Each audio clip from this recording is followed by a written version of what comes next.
Hello everyone, welcome back to my new blog. তো আসসালামু আলাইকুম, কেমন আছেন সবাই? আলহামদুলিল্লাহ, আমি অনেক বেশি ভালো আছি। তো চলুন শুরু করা যাক আমার আজকের এই ছোট্ট মিনি ব্লগ। আর আশা করব প্রথম থেকে শেষ অবধি আমার এই ছোট্ট মিনি ব্লগের সাথেই থাকবেন। ঘুম থেকে উঠে দেখি আরেকজন আমার পাশেই ঘুমাচ্ছে। আমি তো দেখে অবাক হয়ে গেছি, কারণ সচরাচর ও ওইভাবে কম্বলের নিচে ঘুমায় না, কম্বলের ওপরে ঘুমায়। তো যাই হোক, আমার কলেজে কিছু কাজ ছিল, যার জন্য সকালে ঘুম থেকে উঠেই আমি সোজা চলে যাই কলেজে। তারপরে কলেজ থেকে কাজ করে ফেরার পথে কিছু খাবার জিনিস নিয়ে নিচ্ছিলাম, কারণ বিকালে আমার প্রচণ্ড ক্ষুধা লাগে। আর তারপরে আসার পথে আমি এই গাছটাও পেয়ে যাই, তো ভাবলাম এটা বাসায় নিয়ে যাই, আমি টবে লাগাই দিব, যেহেতু আমার ২টা টব ফাঁকা আছে, মানে ২টার গাছ মরে গেছে। তো সোজা ওইটা আমি নিয়ে বাসায় আসি, আর তারপরে বাথরুমে ভিজায় রাখি। আর তারপরে এই তো মিকির সাথে একটু দুষ্টামি করতেছিলাম। তারপরে রুম থেকে বাইর হয়ে দেখি আমার ফ্রেন্ড রান্নাবান্না করতেছে।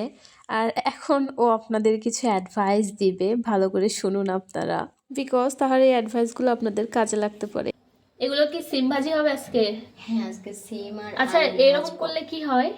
এই যে দেখা যাচ্ছে না যে হ্যাঁ, এগুলো একটু সাদা সাদা, হ্যাঁ, তখন বুঝবা যে এটাতে কোনো এটা ভালো সিম। হ্যাঁ। আর যখন দেখবা যে এগুলো অন্ধকার হুম। আর একটু টাইপের, তখন বুঝবা যে এখানে হয়তো বা পোকা আছে বা এই সিমটা নষ্ট হতে পারে।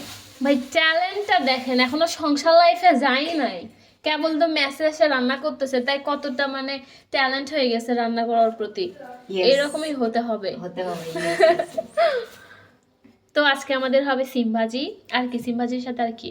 সিম আলু, এই ধরনের সিমগুলা খুবই মজা। সুস্বাদু হয়। আসলেই তাই। আর এই হচ্ছে এগুলাতে যে বীজগুলো বীজগুলো থাকে, তো ভাজি করলে অনেক মজা লাগে। আর আরেকটা যেটা আছে মোটা মোটা, হ্যাঁ, ওটা হ্যাঁ, হচ্ছে তরকারির সাথে মাছ দিয়ে রান্না করলে ওটা একটু বেশি বেশি স্বাদ মজা লাগে। লাগে, হ্যাঁ। তো এই ছিল আমার ফ্রেন্ডের উপদেশ বলা যায়। তো ভাবলাম এটা আপনাদেরও কাজে লাগতে পারে, তাই শেয়ার করে দিলাম। তো তারপরে দেখি আমার অনেকগুলা কাপড় জমে গেছে, কিন্তু ধোয়ার এখনো নাম নাই, কিন্তু ধুইতে তো হবে। আর এদিকে দেখি মিকি সব কিছু ওলট পালট করে দিছে, এদিকে পটি করে রাখছে, সেটাও ক্লিন করতে হবে। তো ফার্স্টে ভাবলাম আমি যে গাছটা নিয়ে আসছি সেটা আগে আমি টবে লাগাই দিই, তাছাড়া এটা মইরা যাইতে পারে।